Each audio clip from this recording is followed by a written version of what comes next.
soo xoolaatee yeneen yi ci des yëpp daanaka du lu am solo loo xamante ne initiative la. waaw initiative. jëluñu ko. tey nag conseil bi bu nee waaw li député yi wote baax na. waaw dañoo ne président kon yow mënatoo woon dañoo tënk président bi. mënatoo woon am parti politique. mënatoo am parti politique. mënatoo jaay gaasu réew mi. waaw Sénégal góor ak jigéen dootuñ fi sëy. waaw góor ak góor dootuñ fi sëy. maanaam jigéen ak jigéen dootuñ fi sëy.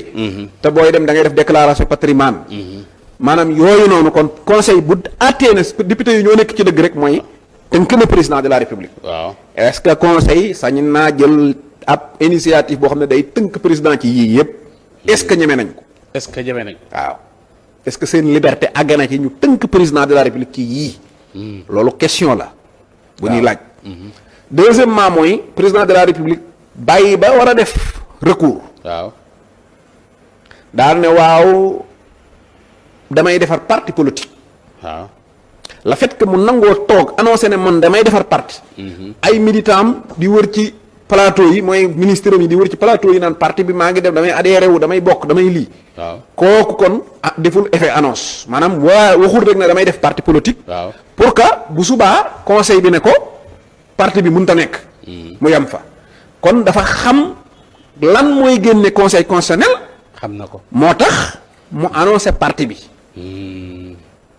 kon xam na la fa war a xew. man loolu laa jàpp.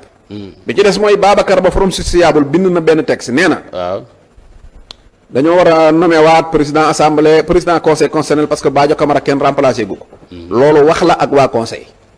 waaw su fekkente ne dafa am recours bu fa nekk nga naan ka fa nekk jiite ko ñun sax dañoo war a indiwaat keneen ku leen jiite si nangam ak nangam. loolu wax la.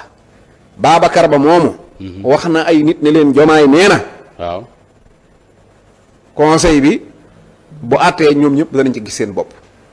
niñ ci gis seen bopp mooy Jomaay moom day bañ ku ko def déclaration patrimoine loolu dong moo ko ci metti moom. loolu ko ci naq. waaw parti bi sax ñuru ko ndax parti coalition benn la. waaw ndax parti boo xam ne yow maa ngi ciy ñëw maanaam leader yi sax dañ naan léegi ñi am parti.